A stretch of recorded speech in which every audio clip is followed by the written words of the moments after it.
Church, guess who's back again. Married at first sight, back. Tell a friend. Now listen, y'all know I'm a week late and $1 short, but I got my notes. I hope y'all got yours. Let's get on into this damn mess.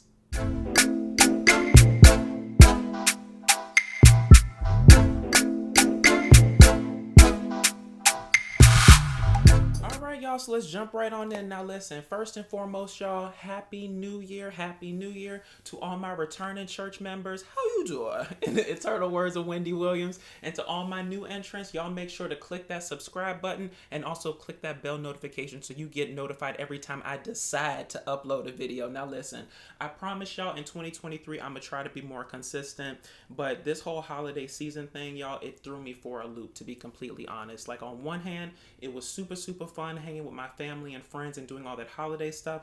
On the other side of the spectrum, the holiday season can kind of get me down sometimes. Like, I can kind of become very pensive and think about all the stuff that I haven't accomplished instead of being grateful for, all the blessings and all the accomplishments that I have had thus far, right? So I'm trying to get myself back into feeling better, and I was wondering what my first video of the year was going to be, and I guess it's going to be Married at First Sight by default, because baby, that's really the only thing I've watched so far. Now listen, I missed last week's episode, and I'm trying to do this thing in 2023 where I do not make excuses, okay? But hear me out, church, okay? I've had Sling TV for about 2 years now, okay? And the problem with Sling TV is that with certain shows, every single time the new season comes on, you have to manually go in there and press record, right? So even though I've had it recording for years now, well, 2 years now, for some reason, every single new season, you got to press record or you don't get the video. So, baby, I didn't even know that Married at First Sight debuted last week, and I didn't even know until I started seeing the damn clips on Twitter and stuff. So here we are, but quiet as it's kept, the first episode wasn't nothing to write home about anyway, okay? I damn near fell asleep. And with this second one, I said, I'm going to have to approach this review a little bit differently. I'm not really going in depth, right? I'm not going in depth because there's something about this Married at First Sight formula that's kind of gotten a bit stale to me, okay? Like, I know, like, the first few episodes is all the marriages and it's the backgrounds of the people and stuff like that, but I don't know. To be completely honest, if I didn't need to know the background on the characters, I could probably skip through the first 3 episodes or whatever. But here we go. So I'm just gonna approach this with, my first impressions of the couples, and also I guess some slight predictions in terms of how this season gonna go. So let's get on into it. And let's start off with Kirsten and Shaquille. So Kirsten gives me very pretty. Listen, quiet as it's kept, I thought she was the pageant girl, but that's apparently Jasmine. I'm not saying that Jasmine's not pretty, so don't y'all drop down in the comments and saying I'm, pitting women against each other. But in terms of, there are people that are classically beautiful, right? You look at them and it's pretty, like right off jump. And there are other people that you kind of have to squint a little bit, or you kind of have to look at their face in a different angle, right? So I'm not saying that, Jasmine's not pretty. I'm just saying that her pretty is not as striking as Kirsten's is right off the jump, right? So very pretty girl, also very picky, but I guess, when you pretty, you can be picky, honey, because you got options. Now listen, Kirsten said she wanted 3 things, all right? She said she wanted a man that was, he was supposed to have a low-cut haircut, he was supposed to be bearded, and he was supposed to be her age or older, okay? Now, what she got was Shaquille, baby. And Shaquille, listen, Shaquille gives me very much average black man, okay? And that's not a bad thing, okay? I'm just saying, he's bald, he's bearded, he's slightly stocky, he's nothing super special to look at, and so that's when the personality has to come in to give you something else. And so listen, the average black man can be somebody's tease. Clearly it's not Kirsten's tease, okay? Because listen, out of her list, baby, the only thing that she got was that the man was bearded, okay? Listen, he's bald. He can't really help that, okay? That's genetics. Listen, I've had enough hair issues in my life to sympathize with him, so I'm not really even featuring that whole little bald thing because that's something you can get over. The bearded thing, he has a very nice beard. And the whole age thing, I didn't really check to see how much younger than her that he is. So y'all drop down in the comments and let me know if y'all peep that. But I don't know. It doesn't really seem, just in terms of life experiences and how they were conversing, that it was really that big of a difference of age or whatever, right?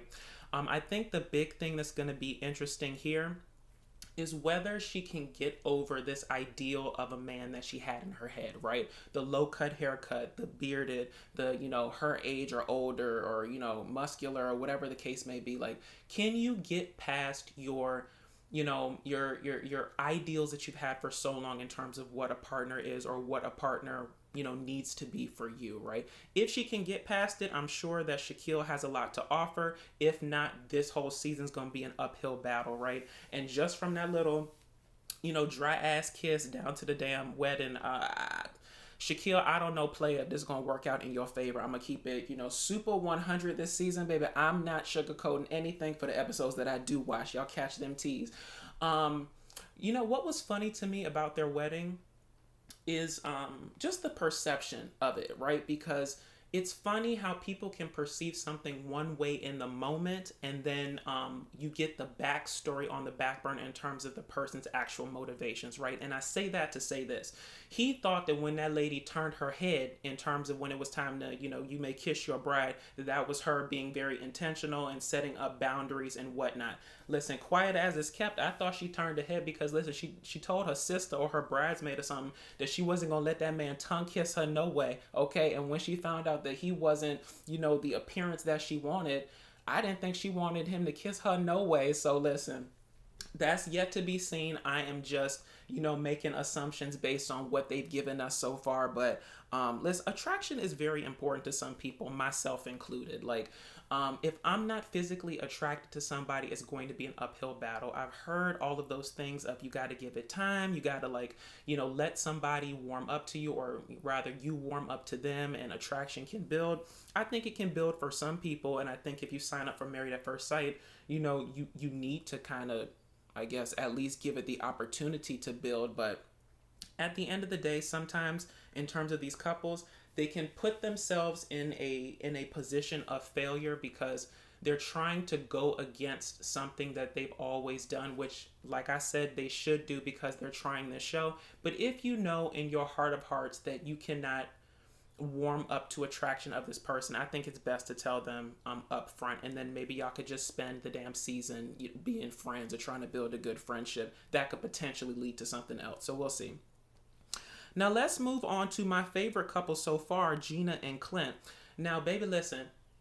Normally I'm like Issa Rae, okay? I root for everybody black, okay?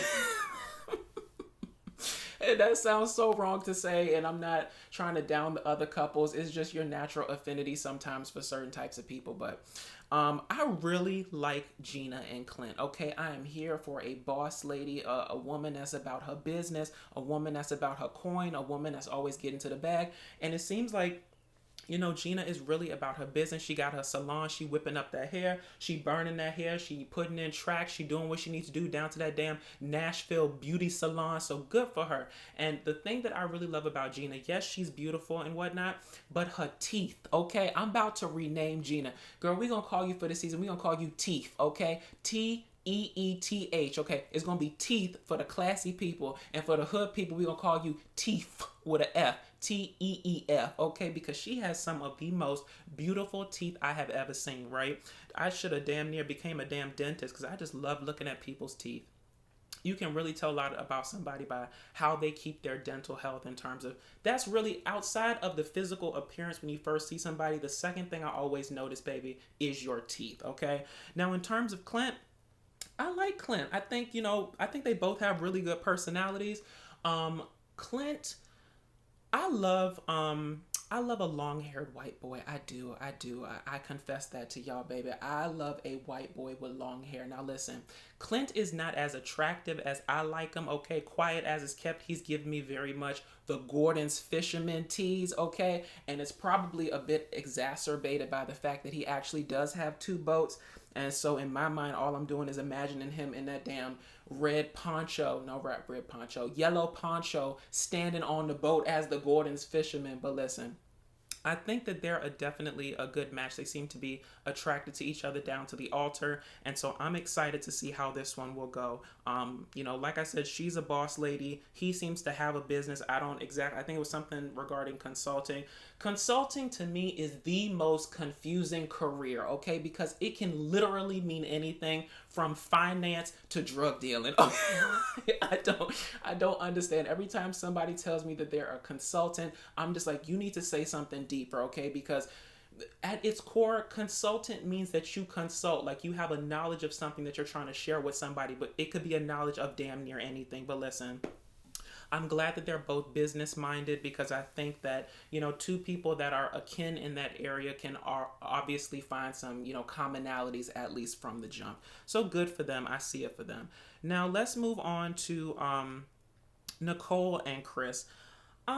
First impressions, I'm not really getting much from Nicole and Chris. I think that Nicole, she seems like a really fun girl. She seems funny. She talks a lot. So I'm wondering if that's going to factor into, her season, and maybe she's a little bit too talkative. But my first impressions of them as a couple, and y'all can drop down in the comments and agree or disagree, but I really feel she might eat that little boy alive, okay? Because he seems quiet, he seems nice, he's slightly nerdy, slightly awkward, and I'm not saying that she's not some of those things. I'm just saying, like, her personality makes up for the areas where, she might be in some level of a detriment, right? Because that lady is, what do they say?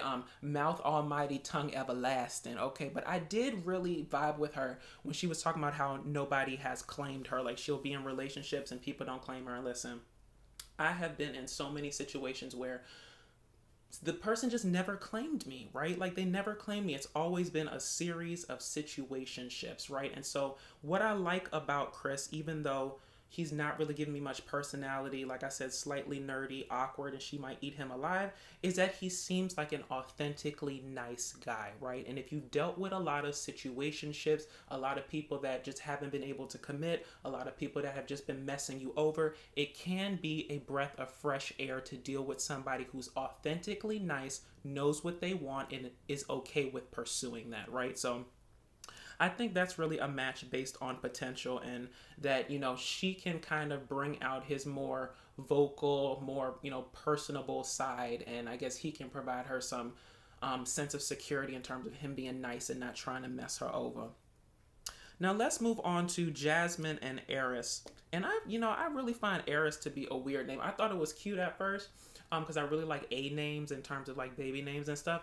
But Airris, no matter how you say it, it sounds like the word Airris, right? And y'all may be like, you said the same thing. No, because Airris is spelled Airris, right? That's the man name. Heiress, okay, in terms of like the rich lady with a trust fund, is Heiress. That's for my spelling bee champion people out there. Okay, I won. I've never been in one, but it's fine. I can imagine it. Anywho, weird name when I think about it, but I think he has the cockiness and the demeanor to pull it off. Certain people can pull off certain names. I think Airris can pull off his name. Now back to Jasmine. She's like, the pageant girl. She knows what she wants, a little bit prissy, proper. That's the vibes I'm getting from her, but also very down to earth in a certain aspect, just in terms of her interactions with her family and stuff like that. Airris, by his own admissions, gives very reformed F-boy, okay? And we've been through so many seasons of Married at First Sight with these reformed F-boys that I'm already like rolling my eyes, okay? You gonna have to prove to us that you are actually reformed and not for the streets, because when he was down to his damn, wedding day, standing in the mirror saying goodbye to the streets, I was like, we'll see. We'll see if he's truly down to the streets. The thing about these smooth talking men sometimes is that they sound good, they have a good talk game, but sometimes they cannot back up the stuff that they're saying, right? So we shall see. In terms of Jasmine, like I said, she a pageant girl. She really got me with the story about her mother and kind of seizing this opportunity and being glad that her mother could experience it with her, because, she was diagnosed with breast cancer 3 months ago. And listen, I have breast cancer on both sides of my family, so that was kind of like a small sign of like PTSD for me. So I really felt for her, and I hope that your mother is, doing well in terms of her treatment, and that she will be okay, and she will be here for years to come. just in terms of seeing your progress in your life and everything that you do. So that really touched me, and I really hope that her mother is okay. In terms of the match between the two of them, it seems like, they got what each other wanted. If you think about it, like, she's pretty, he wanted somebody pretty, she's a beauty queen, he likes beautiful women. On her side, she said she wanted somebody that has seen a gym. Well, that man has not only seen a gym, but he has gone inside, okay? And listen, that's the thing about them reformed F-boys. The way they get you is their demeanor, okay? The pretty face, the nice body, and then you're lulled into a sense of security, a false sense of security, okay? And you open yourself up and you try to, do what you need to do with them, but then you end up getting messed over in there. And listen, I'm not calling that over them, okay? I'm trying to take myself out of this situation, okay? But I like Jasmine and Airris. They haven't gotten married yet. I think what we saw was the cliffhanger of the family member telling him that they could walk out right now. I feel with every season of Married at First Sight, there is always one family member that's always talking about, we could leave right now. Normally it's the father of the bride. This time it's the cousin of the groom, but the fact remains the same. If you're going to sign up for this process, you might as well see it through. So that whole we can leave right now, it's rather performative. We got these cameras, we got these producers, we got all this damn staff, we got these people set up here. You gonna get married, okay? I haven't seen a season of Married at First Sight yet where the people didn't get married. They might have got divorced soon after the wedding or called it quits, but they always gonna have that damn wedding. And y'all drop down in the comments, maybe there's a season that I haven't seen that the people didn't get married. But as far as Jasmine and Airris, I'm optimistic. We'll see how it goes. And last, let's talk about Domynique and Mackinley. Now, I don't really have much to say about Mackinley. He's a nice looking man, just in terms of his exterior. The personality, I'm not really getting much from it so far, but then again, we haven't seen the wedding yet, we haven't seen the reception, so we kind of have to give him a little bit of grace in terms of coming out his shell and whatnot. But listen, quiet as it's kept, I'm kind of like, Domynique Mama when she was sitting there in the previews for the next episode talking about, well, Jeffrey Dahmer was nice. Okay, we don't know much about this man, you got to look at him sideways. Now, in terms of Domynique, I think they said that she was 25. Y'all correct me if I'm wrong. But she seems to be very party girl. Like, that's what she gives me. And that's what she gave me down to the bachelorette party in the first episode. So I don't know if she's necessarily ready to be married at first sight. And the thing that kind of adds credence to that is when we find out that homegirl didn't even sign herself up for this process. Her mama did. And that was giving me very, waiting to exhale vibes when Savannah mama wanted her to get with the man that was clearly bad for her just because she thought her daughter should have a man. So I understand that you feel that your daughter's picker is off and that she, always picks the same type of man that's wrong for her. But to me, when you sign up for Married at First Sight, it has to be your decision for it to stick, okay? Like, it's like one of those things. If you don't want it for yourself, how can you actually go through the process? So we'll see how that goes. I'm not really optimistic for them. And in the eternal words of Wendy Williams, I told y'all she's 25. Your 20s are for dipping it and doing it, okay?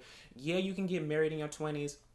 If you're going to get married, I say get married in your late 20s. But in terms of your 25, please. 25, I had just moved out of my family house. I was, trying to find myself. I was working. I was out dipping it and doing it in the streets. Like, 25 is really young. Now, if you live in the middle of nowhere in the country, yeah, back in the day, they got you married off at 25. But that's because there weren't many prospects. There was no Instagram. There was no Facebook. There was no OkCupid. There was no Bumble. Baby, there were no options, okay? So you got married off because of sheer convenience, okay? And because you needed to kind of set your life up. But today, 25 to me is a little bit young to be getting married, so we'll see. And like I said, that whole thing with her mama signing her up gives me pause on that whole situation, so we'll see how that works out. But y'all, I really think that's all I wanted to talk about. Oh, actually, no, wait. Let me pause that. One thing I just remember when I saw Chris's name. Listen, y'all. Chris was highly boring to me, okay? Highly boring. And I'm going to share something about myself in doing this, okay? But when he shared with his wife that he was missing part of his finger, girlfriend, okay? Let me tell y'all something. When I was in high school, I did a work study program where half the day you're in school, half the day you basically get a job and you work and you get a high school credit or whatever the case may be. And I worked at an art and framing store, and we had to cut glass for the frames and do all this stuff. Baby, I was horrible at it, and that's when I learned that I was not a person that was destined to work with my hands. Okay, because one time, baby, I was cutting that glass, and the next thing I knew, the tip of my finger, like diagonally, was completely gone. Okay, so when that man said that he was at work and his finger was partially gone, honey, I felt that to the depths of my spirit, honey, because that was my fear. Now, my mom, before she became a lawyer, she was a nurse, so she was able to, like, put some iodine on it and whatever else she did and wrap it back up. And luckily, it was only like the edge of the tip of my finger, so it all grew back. But honey, when I saw, they didn't really get close to it, and that's the thing that bothered me, okay? Why ain't y'all get close to it? Because I was curious, and I like to see them kind of things. Listen, Shaquille ass was in the damn car crash where he got thrown from the car and, had the scar on his face, and y'all did a feature presentation, Barbara Walters feature on the scar on his head, but y'all gonna do a long shot of damn Chris's finger. Okay, now listen, I know I'm off topic, baby, but I wanted to see that damn finger, okay? And y'all drop down in the comments if y'all like me. So listen, we got a whole season of Nashville up in front of us. I'm going to see that damn finger before this damn thing is over. And that's not, trying to, make fun of or make light of his situation or people with disabilities. I'm just curious, okay? And when I'm curious, I need to know stuff. So listen, y'all, I think that's really all I wanted to cover on this video now. So if you liked what I said, please feel free to like, comment, and subscribe. Follow me on all social media at DatDamnDasher. And until next time, y'all, let's see these 2 last marriages. And also, somebody find me a picture of Chris's finger. And I'll talk to y'all later. Bye.